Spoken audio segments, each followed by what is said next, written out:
João capítulo 3, Evangelho de João, capítulo 3, versículo de número 16. Eu acho que é o texto mais conhecido da Bíblia. João 3,16 é o mais conhecido, é o mais lido e até o mais explicado, né? Então que nessa manhã o Espírito Santo dê graça a gente para a gente continuar explicando esse texto. Acharam aí? João capítulo 3, versículo 16. Amém? Porque Deus amou ao mundo de tal maneira que deu o seu Filho unigênito para que todo que nele crê não pereça, mas tenha vida eterna. Obrigado, Senhor, pela alegria do Senhor no nosso meio, pelo coração dos irmãos, pela casa da irmã Teresa, pela sua família. Senhor, muito obrigado, Senhor. Senhor, nessa manhã, pela pessoa do seu Espírito Santo, o Senhor derrame luz nas nossas trevas e possa iluminar os olhos do nosso coração, para que possamos falar a tua palavra. Por isso, o Espírito Santo fala o que prega e fala os que ouvem nessa manhã. É o que nós oramos em nome de Jesus.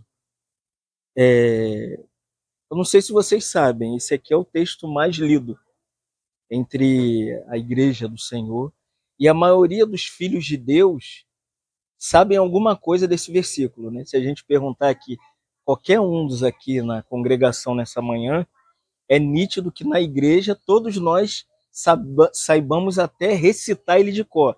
Não é verdade? Deus amou o mundo, né, de tal maneira que deu o seu Filho unigênito para todo aquele que nele crê não pereça, mas tenha vida eterna. Mas eu quero começar do prisma aqui, é que a gente precisa do contexto para interpretar esse texto, amém?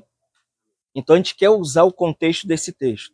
Aonde está o contexto desse texto aqui do capítulo 3, versículo 16? Está a partir do capítulo 3, versículo 1 a 15. Vamos lá? Então vamos fazer uma imersão no texto. Vamos entrar no texto para compreender com quem Jesus está falando, que Deus amou o mundo de tal maneira que deu o seu Filho unigênito para todo aquele que nele crê não pereça, mas tenha vida eterna. Quem é o foco e quem é a pessoa? E por que Deus amou? A palavra amor, antes da gente ler o versículo 1 ao 15, ela está um pouco banalizada. Então, quando se fala de amor, as pessoas hoje assim não têm uma característica, uma definição do sentido da palavra amor. Hoje amor ficou assim, tipo alguma coisa sem sentido. Ah, amo, eu amo. Amor para casal hoje é assim, né? No mundo é mais o amor sexual. Acabou o sexo, acabou o amor.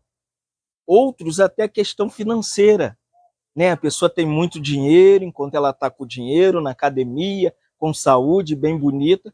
Quando ela perde o dinheiro, acaba a academia, ela fica gorda, a mulher vai embora. É verdade, gente. O que eu estou falando é tentando mostrar o que é o amor para a sociedade contemporânea hoje. E quando a gente fala da igreja, é a mesma coisa.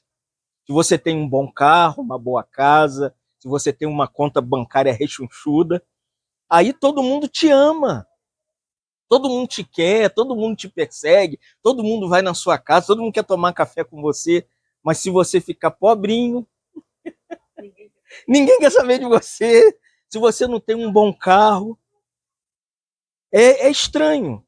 Mas como a gente definiria o amor de João 3,16? Deus amou o mundo. No grego, tem 3 expressões para amor. A primeira expressão é eros, é o amor do casal. Aquele que casa, ele tem o amor de afetividade sexual. Esse amor eros cabe só para casais. Quem é casado, quem assinou o papel. Assinou o papel, você pode ter relação sexual com aquela pessoa. Diante de Deus tem a bênção do Senhor. O segundo amor que a Bíblia define, a gente chama de amor fileu no grego. O que é fileu? Fileu traz o sentido disso aqui que você viu nessa manhã. É amor fraternal, amor entre os irmãos, amor da igreja, o corpo de Cristo. Olha que belo, cada um trouxe uma porção para a gente comer, para a gente beber. Isso é chamado na Bíblia de amor fraternal. É justamente o que o Senhor disse, que amarás o Senhor teu Deus sobre todas as coisas e amarás o seu próximo como a ti mesmo. Esse é o amor fileu. Eu amo a irmã, eu amo a Verinha, eu amo a Joana, eu amo o Lucas, eu amo os irmãos, eu amo a minha esposa. Com a minha esposa eu tenho dois tipos de amor. Eu tenho um amor eros e tenho um amor fileu, tenho um amor de irmão para ela também.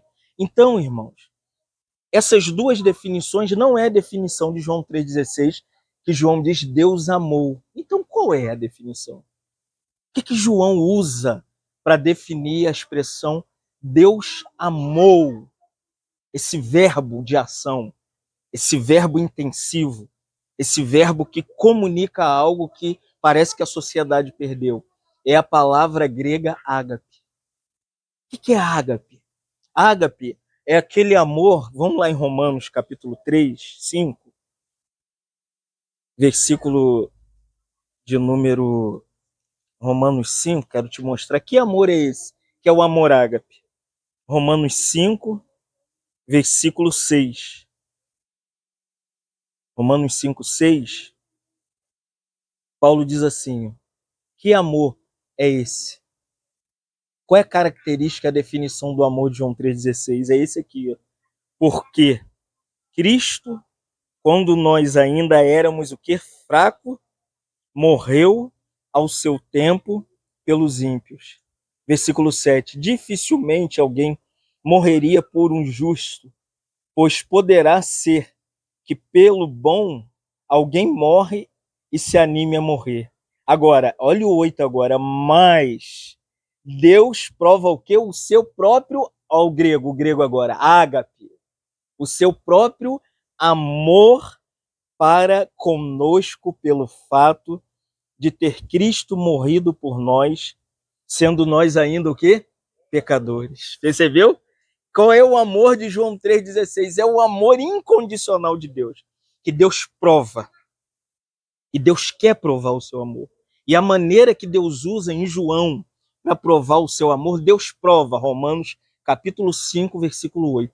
Deus prova o seu amor por nós, ele tendo enviado o seu filho ao mundo para morrer por nós, quando nós ainda éramos o quê? Pecadores. Irmãos, o amor de Deus é para pecador, é para quem bebe, é para quem fuma, é para quem cheira, é para quem rouba, é para quem está desviado, é para quem está fora da presença de Deus. Deus ama pecadores. Amém, irmãos? Deus não quer pessoas justas, pessoas boazinhas, que não erram, que não falham.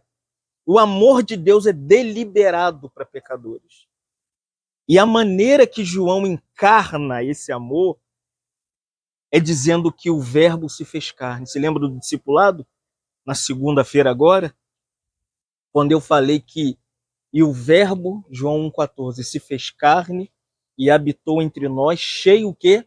De graça. O que é graça? Graça é Deus, através de Jesus Cristo, por meio do Espírito Santo, vindo ao homem numa conexão plena para atingir o coração desse homem que é pecador.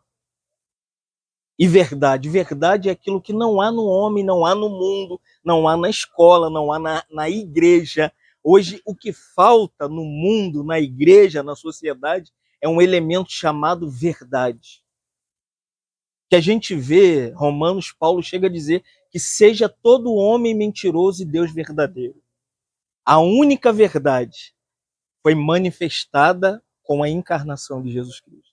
Ele mesmo chegou a dizer em João 14,6, eu sou o caminho, o quê? A verdade e a vida. Ninguém vem ao Pai senão por mim. A encarnação de Jesus traz graça para me salvar e verdade para explicar o caminho que eu devo seguir. É o caminho que Deus me dá. Por isso que é interessante na crucificação de Jesus diante de Pôncio Pilatos, Pilatos olhou nos olhos do Senhor Jesus Cristo e perguntou: o que é verdade? Ele estava diante da revelação da verdade. A pessoa de Cristo era a verdade. Ele era a encarnação da verdade. Ele era a manifestação da verdade. Mas João não só mostra que Jesus se encarna, Certa feita, no capítulo 2, para a gente entender isso, até chegar no capítulo 3, a gente precisa entender o capítulo 1 e o capítulo 2. Capítulo 1, Jesus se encarna, ele é a graça, ele é a verdade, só que essa verdade, ela expõe nossas mentiras. Ela mostra as nossas fraquezas e as nossas falhas. E existia um lugar chamado Templo de Salomão, onde o templo ele tinha 3 partes. Ele tinha uma parte chamada átrio exterior, lugar santo e santo dos santos. Jesus, comumente, porque ele era judeu, amém? Você sabia que Jesus era judeu, né? Ele era de uma tribo judaica. Ele participou de todo o rito judeu, porque a lei de Moisés se cumpre toda nele. Não temos lei, amém? Não temos nomos, não temos regulamento, não temos ordenança, porque em Jesus, Gálatas diz que o fim da lei é Cristo, amém? Jesus é o cumprimento da lei. E Jesus entrou no templo. Passou pelo átrio, onde o sacrifício era oferecido, o cordeiro imolado, o sangue derramado. O sumo sacerdote lavava suas mãos aqui no átrio, na bacia com água de bronze. Depois ele adentrava no lugar santo, que era a segunda parte do templo. E quando Jesus adentrou, ele viu que aquele lugar tinha perdido o propósito. Não era mais o lugar que Deus queria e a forma que Deus queria. Quando Jesus viu a banalização do sagrado, pegar as coisas de Deus e transformaram em nada. Começaram a vender no templo, vendia pombinha, vendia cabrito, vendia boi, vendia bode. Olha que lindo. E Jesus fez um azorrague. Azorrague era uma corda que na ponta se tinha pontilhos de metais. Você imagina? Filho de Deus ficou nervoso. Sai da frente, irmão. Sai da frente que vem pancada. Ele fez o azorrague, rodou e lapo. Pá, em todo mundo, irmão. Percebe, irmão, que o verbo, que é graça, que é verdade, ele não tem nada a ver com mentira dos homens, com afastamento de Deus das coisas sagradas. O Senhor não suporta que a glória dele seja roubada de jeito algum, irmão. O Senhor não vai preservar. Se lá, há 2000 anos atrás, o Senhor não preservou, você acha que o Senhor vai preservar a substituição do sagrado, das coisas de Deus, das reuniões solenes ao nome dele? O Senhor virou a mesa, expulsou os cambistas, irmãos. Quanto cambista há na casa de Deus até hoje? Vende-se tudo, você já viu? Vende-se óleo, vende-se rosa, vende-se anel, vende-se sabonete, vende-se toalhinha. Irmãos, o sagrado continua sendo banalizado. Que o Senhor nos dê força, irmãos, para estarmos do lado do Senhor e pedirmos ao Senhor que julgue a casa dele, que julgue os filhos de Deus. Pedro diz que o julgamento começa pela casa de Deus. Se não começa pela casa de Deus, quanto mais vai ser com aqueles que não obedecem ao evangelho do Senhor Jesus Cristo. Irmão, se nós, como filhos de Deus, como casa de Deus, aquele templo de João 2 somos nós, irmãos. Tem crentes que estão cheios de cambista no coração. Tudo está nele. Ele gosta de passar os outros para trás, ele gosta de dar volta dos outros, ele pega dinheiro, ele não paga. Ele é todo errado, irmãos. Não estamos julgando as pessoas. Mas o Senhor usou uma palavra que ele disse assim: a minha casa será chamada o quê? Casa de oração. Amém, irmãos? Nós, como templo de Jesus Cristo, sabe o que nós somos? A casa de oração do Senhor na terra. Nós não estamos aqui para fazer trapulia, coisas humanas, enganar as pessoas, trapacear com a fé. Não, irmão. Nós estamos aqui para sermos legítimos com as pessoas. Depois disso, imagina, depois disso, falar assim: Senhor, tem um casamento. Se fosse eu falar, não chama esse homem para casamento. Esse homem vira mesa, esse homem mete chicote. Imagina o que esse homem vai fazer no casamento dos outros. E Jesus foi para o casamento, nas bodas de Caná. Todo mundo conhece a história. Chegou lá, ele transformou a água em vinho.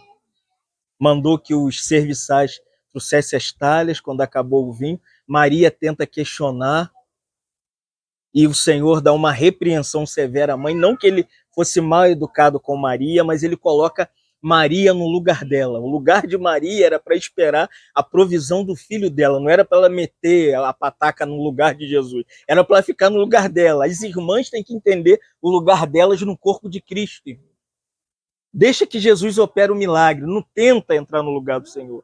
E naquele momento, quando a talha vem, Jesus fala: enchei de água. E Jesus levanta a talha e fala: Pai, tudo te dou graças. Opera, Senhor, um milagre.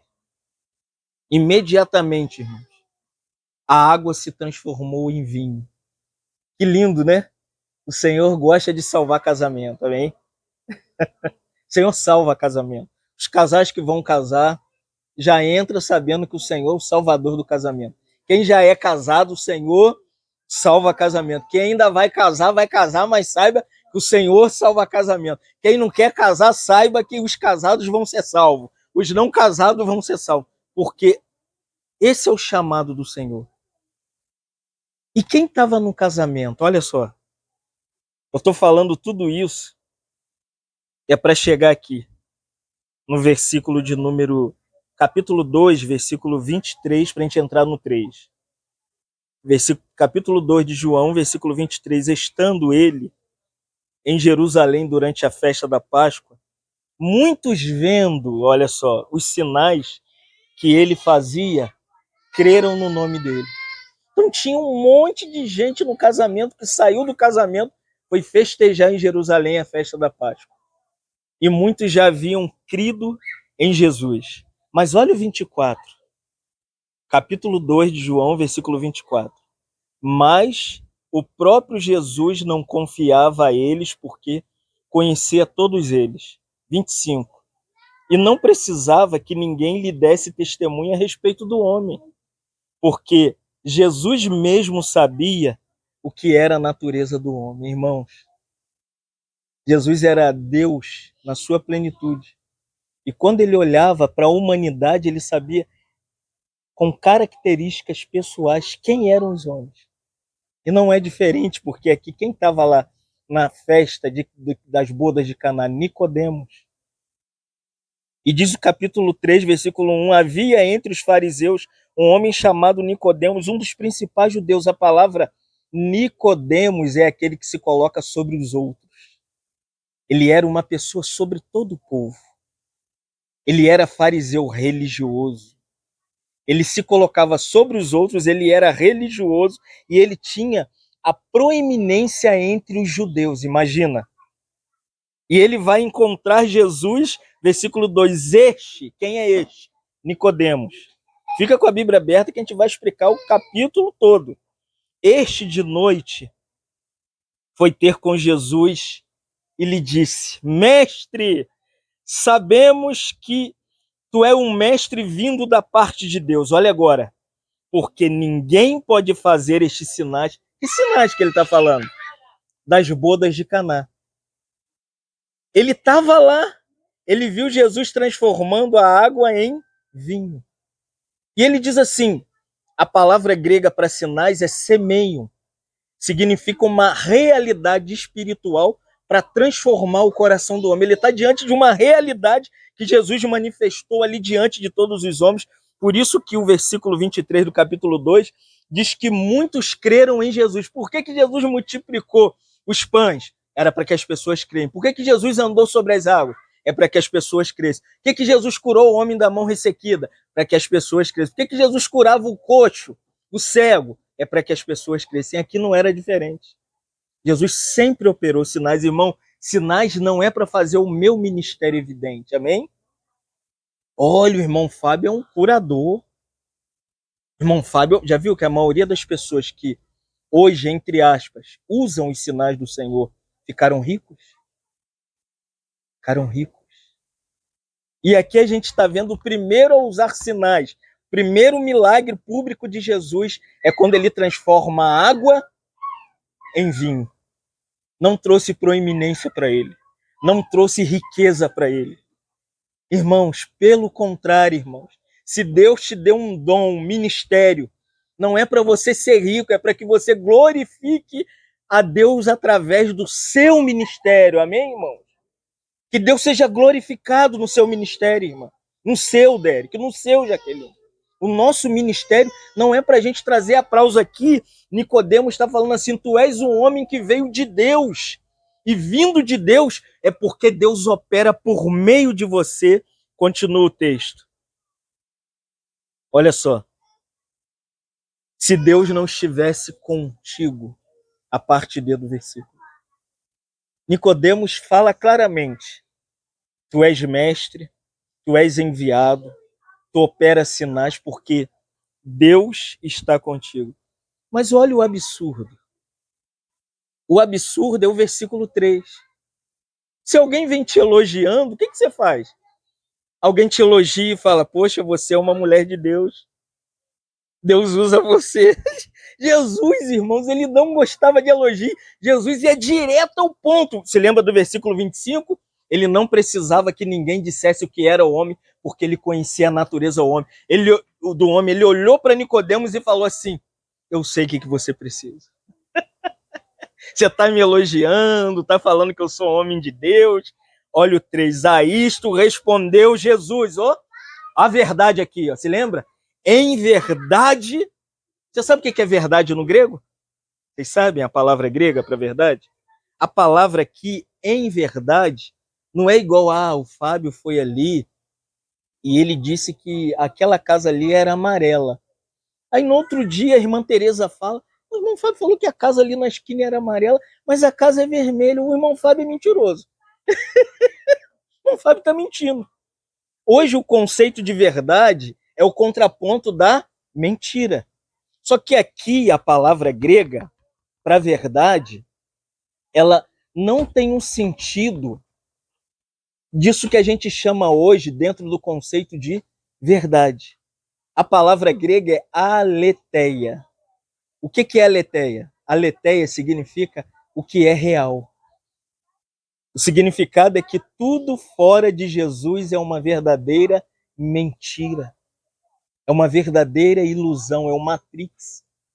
Então aqui Jesus diz, eu sou a verdade, e por isso eu te digo, se alguém não nascer de novo, não pode ver o reino de Deus. Nicodemos tremeu. Como assim? Tem um outro lugar para ir? Tem outro lugar que habita no mundo espiritual? É isso mesmo, irmão. A verdade é que a missão do Filho de Deus não é ser reconhecido como mestre, o homem mais sábio, conhecedor, que tem um dom, um ministério, que opera sinais, milagre e maravilha. O ministério de Jesus era que o homem nascesse de novo. Como, irmãos, a igreja se desviou dessa verdade? As pessoas pensam que ser cristão é ir no culto agora domingo de manhã, igual a gente está sentado aqui ouvindo uma boa palavra. Não. Ser cristão é aquele que Jesus disse aqui, se alguém não nascer de novo, não pode ver o reino. Cristão é alguém que começa a partir do momento. Olha só o versículo 4. Perguntou-lhe Nicodemos, como pode o homem nascer sendo velho? Não entendeu nada. Pode, porventura, voltar ao ventre materno e nascer segunda vez? Nicodemos estava pensando que Jesus estava falando do nascimento humano. Não. Jesus está falando de outro nascimento. A palavra aqui, nascer de novo, no original grego, significa nascer do alto. É anáter, é aquilo que vem de cima para baixo. Para você entrar na experiência de igreja, vida da igreja, vida cristã, entre aspas, vida religiosa, vida de comunhão, você precisa nascer de novo. Não é ter carteirinha de membro de igreja, tomar Santa Ceia em igreja, ser batizado na igreja. Tá um monte de gente batizada com carteirinha que foram para o inferno. Vivem uma vida cristã sem ser cristão. Parece que é crente, mas não é. Carrega a Bíblia de crente, mas não é. Fala como crente, mas não é. Tem que nascer do alto, irmãos. A vida cristã é um nascimento do Espírito Santo que vem do alto para baixo. Olha só, Nicodemos falou, eu não entendi isso. Me explica. Respondeu-lhe Jesus no versículo 5. Respondeu-lhe Jesus, em verdade te digo, quem não nascer da água e do Espírito Santo, olha só, não pode entrar. Ai, versículo 3, a palavra primeiro é ver. Versículo 5 é entrar. A pessoa acha que entrou na igreja. Você até entrou pelas portas do templo. Mas experimentar a salvação é pelo novo nascimento. Tem que ser uma criatura nova. 2 Coríntios 5,17, as coisas velhas já passaram, eis que tudo se fez novo. Tudo velho fica para trás, o que você era fica para trás, seus achismos, sua tradição, sua religião, seu igrejismo, o que você pensa, o que você deixa de pensar, agora acabou, irmão. Você é uma criatura nascida de novo. E aí Jesus, no versículo 6, vai explicar, ele tem que explicar, né? Igual eu tenho que explicar para vocês. Então, o que é nascer de novo? Tem dois nascimentos. Pedro nasceu da Ellen, mas Pedro ainda não nasceu de novo. Quer ver? Olha o versículo 6, diz assim, o que é nascido da carne é... Lucas nasceu da carne, da mãe dele. Mas Lucas teve que experimentar um segundo nascimento. Nós somos seres que nascemos duas vezes. A Verinha nasceu da mãe dela e depois o Espírito Santo fez ela nascer de Deus. Dois nascimentos que nós temos. Mas a maioria dos crentes, sem orgulho, sem pretensão, a maioria só nasceram da carne. Já viu que a briga, Frodilis mata marido. Mas não é crente, não cantava? Como que dá 30 tiros no sexo masculino do marido? Como? Como? O que é nascido da carne é o quê? Carne. Carne não tá salva, amém? Dá lugar à sua carne para você ver se não pula carnaval. Dá lugar à sua carne para ver se você não passa com engradado de cerveja para baixo e para cima aqui. Dá lugar à sua carne para ver se aquilo que você fazia no passado você volta a fazer aqui na esquina. O que é nascido da carne é carne. Por isso que o entretenimento na igreja, eu tenho pavor de entretenimento. Só alimenta a carne. É tudo para promover a carne, para ajudar os crentes carnais. Teve um irmão que foi repreendido, ele não aceitou. O irmão falou, você não pode levar os irmãos para pular carnaval. Ele falou, mas o bloco é de Jesus. O irmão advertiu, não é de Jesus. Vai ter passista pelada na Sapucaí. Os jovens vão pecar, vão adulterar, porque adultério não é eu largar a Ellen e transar com outra mulher, não. Adultério é quando eu olho para uma outra mulher e desejo ela, eu já pequei com ela. Na lei, era quando eu largava a minha esposa. Na graça, olhou, pecou. É igual homicídio. Na lei, você tinha que assassinar. Na graça, desejou e odiou o irmão, você matou o irmão. A gente pensa que a graça é barata. Não é não, tem que nascer de novo. Amém, irmão? Vocês estão entendendo? E Jesus falou assim no versículo 6, o que é nascido da carne é carne. Então carne não se reforma, carne não tem salvação, carne não entra no céu, carne não entra no reino, o lugar da carne é o inferno. Mas agora, olha que lindo agora, e o que é o quê? Nascido do Espírito Santo, é o espírito humano regenerado, o Espírito de Deus entra no seu coração. Romanos 10, 8, a palavra está perto de ti, é isso que acontece, na sua boca e no seu coração, a palavra da fé que pregamos. Se com a tua boca creres, em seu coração confessares que Deus, o Pai, ressuscitou Jesus Cristo dentre os mortos, Paulo diz, será salvo. O versículo 17 do capítulo 10, porque a fé vem pelo ouvir e ouvir a palavra de Deus. Amém, irmãos?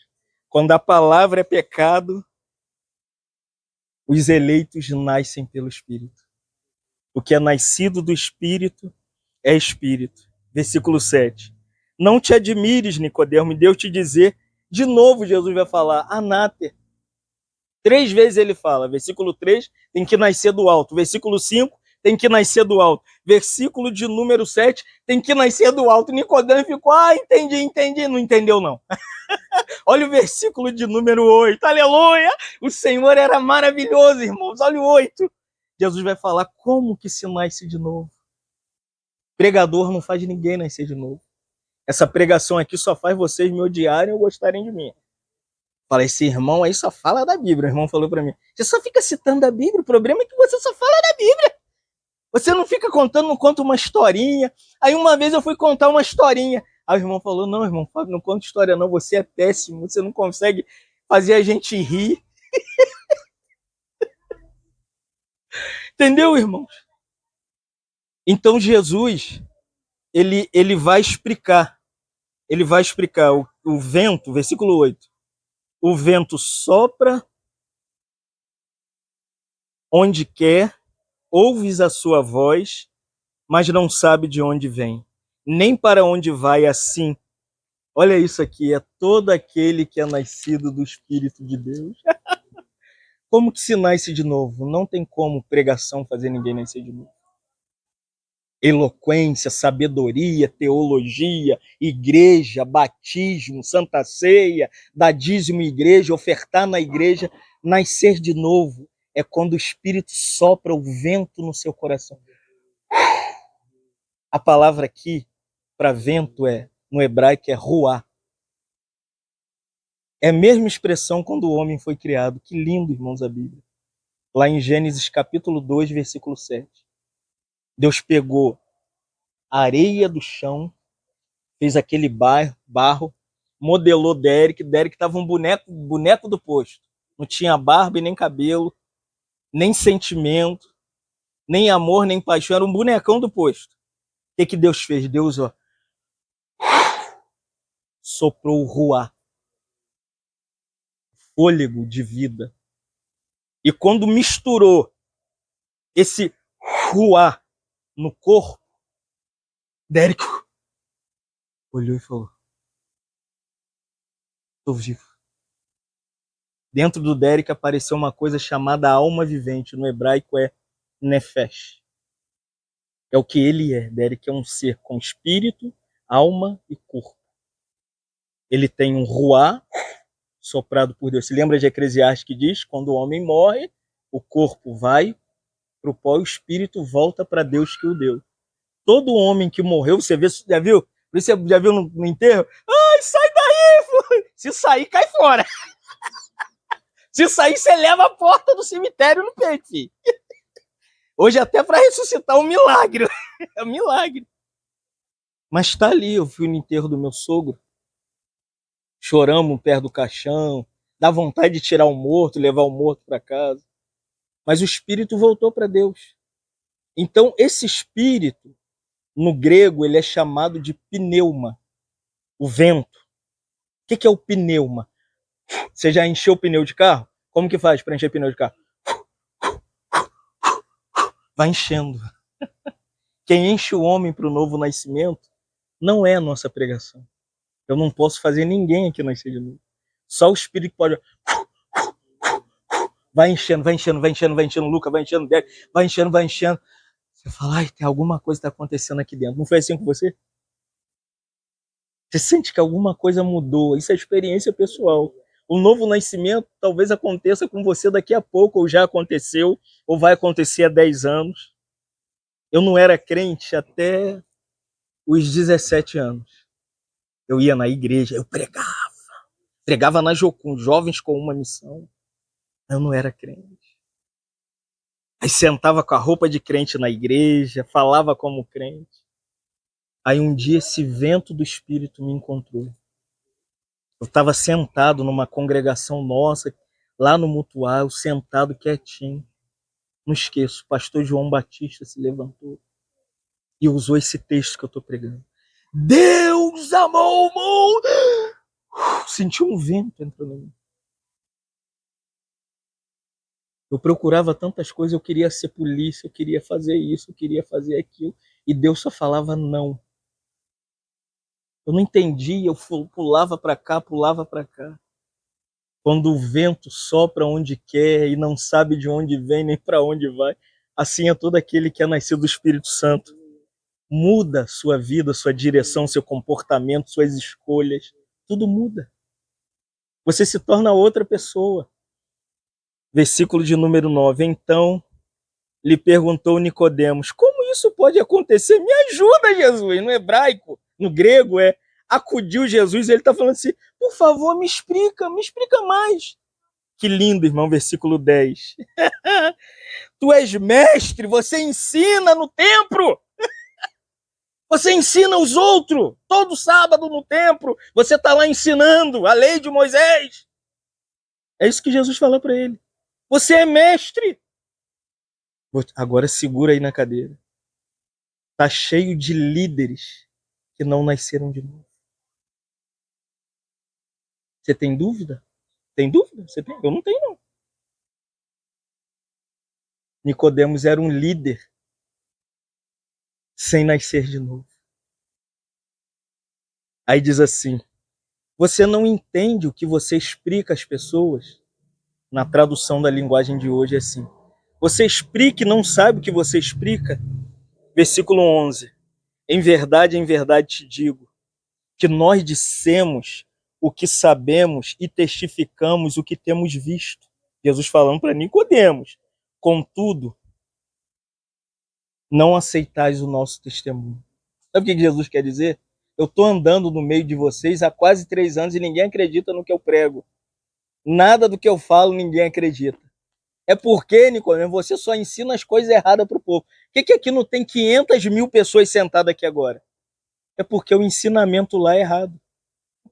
Quando escuta a verdade, é igual Nicodemos. Olha o versículo 12. Se tratando das coisas da terra, não crê? Como crereis se eu te falar das coisas do céu? Imagina a cabeça de Nicodemos. Meu Deus, isso é coisa do céu, irmão. Nascer de novo, essa pregação aqui é coisa da onde? Do céu. Não nasce na gente, não está com a gente, não é a gente que produz. Versículo 13. Ora, agora, aleluia. Ora, ninguém subiu ao céu, senão aquele que de lá desceu, a saber, o Filho do Homem. Agora, olha o texto, o que diz o texto aí? Que está no céu. Jesus estava no céu ou estava na terra? Ele estava na terra e no céu, sabia disso? Que ele era Deus. Jesus não deixou o seu trono vazio completamente. Ele era 100% Deus e 100% homem. Só que ele se encarna, se torna homem, mas ainda ele guia dos céus para a terra. Ele está falando, Nicodemos, o entendimento que eu tenho é celestial, porque eu ainda tenho contato com os céus. Irmãos, como a gente precisa de irmãos, líderes na igreja que tenham mais contato com as coisas do céu. Não sei se você percebe isso. Não sei se você tem esse sentimento que a igreja se tornou tão terrena, tão materialista. É tanto templo bonito, é tanto carro, é tanta festa. Irmãos, olha o que Jesus vai dizer, versículo 14. E do modo porque Moisés levantou a serpente no deserto, assim importa que o Filho do Homem, aqui a tradução seria assim, seja crucificado, para que todo que nele crer tenha o quê? Aonde está João 3,16? Qual é o contexto? A conversa de Jesus com Nicodemos. Os outros pensam que Deus amou o mundo de tal maneira, é um texto solto. Não é. É Jesus conversando com Nicodemos e falando, você tem que nascer de novo. Você tem que nascer de novo. E Nicodemos fala, me ajuda, eu não estou entendendo. Aí Jesus fala, o que o vento faz é soprar no coração humano e transformar o homem de dentro para fora. E por fim Jesus fala assim como lá em Números, capítulo 21, qual é o contexto aqui? Que Moisés levantou uma serpente no deserto. É que os filhos de Israel se rebelaram contra Moisés. Por uma sedição. Eles falaram assim, não, Moisés não é um líder levantado por Deus, não. E Deus vindicou a autoridade espiritual que ele havia dado a Moisés. Enviou o quê? Um monte de serpente para picar as pessoas. E à medida que eles eram picados, eles foram morrendo e ficando enfermos. E falaram assim: olha, Moisés roga a Jeová, pede a Deus, por favor, para que a gente seja curado. E Deus falou: Moisés, pega uma haste. Olha isso aqui, irmão. Pega uma haste, coloca ela em pé, numa figura de uma serpente, e todo mundo que olhar para essa haste vai ser curado. De quem Moisés, em Números 21, estava falando da arte? Era da cruz de Cristo, irmão. Nascer de novo é pelo Espírito Santo e pela cruz. Por isso que nós não cantamos mais os hinos sobre a cruz. A nossa oração não contém a cruz. A mensagem de domingo na igreja, entre aspas, não fala da cruz. Por quê? É ação do diabo atualmente para desviar os crentes do foco da cruz de Cristo. Então que o Senhor preserve o nosso coração para a gente olhar para a cruz de Jesus. Por isso que diz aqui, versículo 16 para terminar, porque Deus amou o mundo de tal maneira que deu o seu Filho unigênito para todo que nele crê. Como que eu nasço de novo? Primeiro o Espírito opera, faz você contemplar a cruz de Cristo. E depois Deus não ia fazer uma obra sem que você colocasse o seu coração e seus sentimentos. Deus não é, assim, um ser que pega e arromba a porta do coração, não é. O diabo arromba a porta do nosso coração. Ele obriga a gente. Não era assim que a gente era escravizado no mundo? O diabo obrigava a gente a fazer o que a gente não queria. Mas Jesus é diferente. Vou aplicar aqui, não é isso o texto de Apocalipse, lá para a igreja de Laodiceia, que diz: eis que estou à porta e bato. Não tem nada a ver com o que eu estou falando. Mas vamos roubar o texto. É isso que o Senhor está falando. Eis que estou à porta e bato. Se você abrir, eu entrarei e cearei com ele, irmãos. Deus ama que você coloque seu coração, diz aqui, aquele que crê. O que é crer? Crer é abrir o coração e falar: eu creio na tua palavra. Você crê, irmão? Você crê que Jesus foi enviado a esse mundo? Você crê, irmã, para morrer em seu lugar por causa dos seus pecados? Se a gente crê que Jesus morreu na cruz como nosso substituto para nos levar para o céu, nós somos salvos. A salvação não precisa se esforçar para ser salvo, guardar a lei para ser salvo, guardar o sábado para ser salvo, ir na igreja para ser salvo, ir no templo para ser salvo, dar o dízimo para ser salvo, dar oferta para ser salvo, dar carro para pastor para ser salvo. Não precisa ser salvo, é falar: eu creio em ti, Jesus. Eu creio. Hoje colocaram um monte de parâmetro para você ser salvo, já viu? Se não fizer isso, não é salvo. Se não fizer aquilo, não, irmãos. A salvação é que Deus amou o mundo de tal maneira que deu. Ele deu. A história de Jesus para Nicodemos é essa. Nicodemos, o Pai deu o seu Filho para morrer por você, Nicodemos. E se você crê, todo aquele que nele crê, não perece, irmãos. Se você ainda teme o inferno, é porque você ainda não foi salvo. Você tem medo do inferno? Não precisa responder, não. Mas se no seu coração você ainda quer Jesus para ir para o céu, é porque você está fazendo barganha.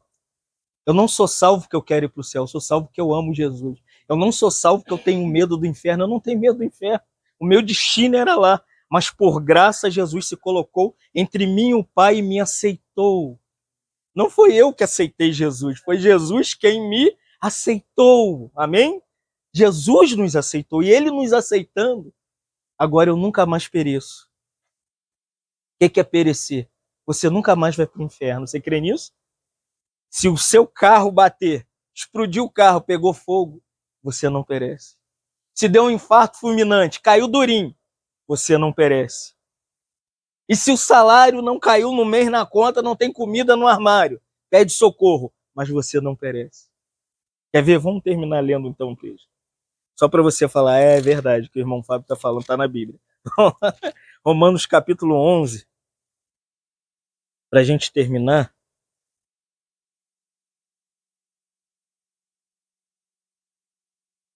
versículo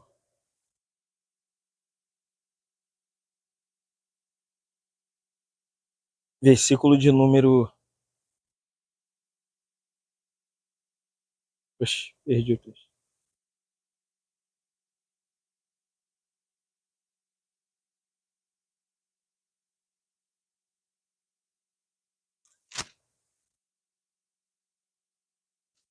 Perdi o texto, irmãos. É 33, 34 a 36, amém? Diz assim, ó profundidade da riqueza, tanto da sabedoria como do conhecimento de Deus, quão insondáveis são os seus juízos e quão inescrutáveis os seus caminhos. Pois quem conheceu a mente do Senhor, ou quem lhe deu conselho, ou quem primeiro deu a ele para que possa restituí-lo? É aqui que está a nossa segurança. Está no versículo 36. Nada pode te separar de Jesus. Nada, nem a morte, nem a vida, nem o presente, nem o porvir, nem a angústia, nem os principados, nem as hostes, nada. Porque Paulo diz assim, porque dele e por meio dele para ele são todas as coisas. Aí Paulo termina dizendo, a ele, pois, glória eternamente. Amém. Amém, irmão? Deu para entender João 3,16? Agora a gente sabe explicar para as pessoas. Deus amou o mundo. Você fala, opa, peraí, vou te explicar o contexto. Explica para as pessoas. As pessoas acham que João 3,16 é um texto separado.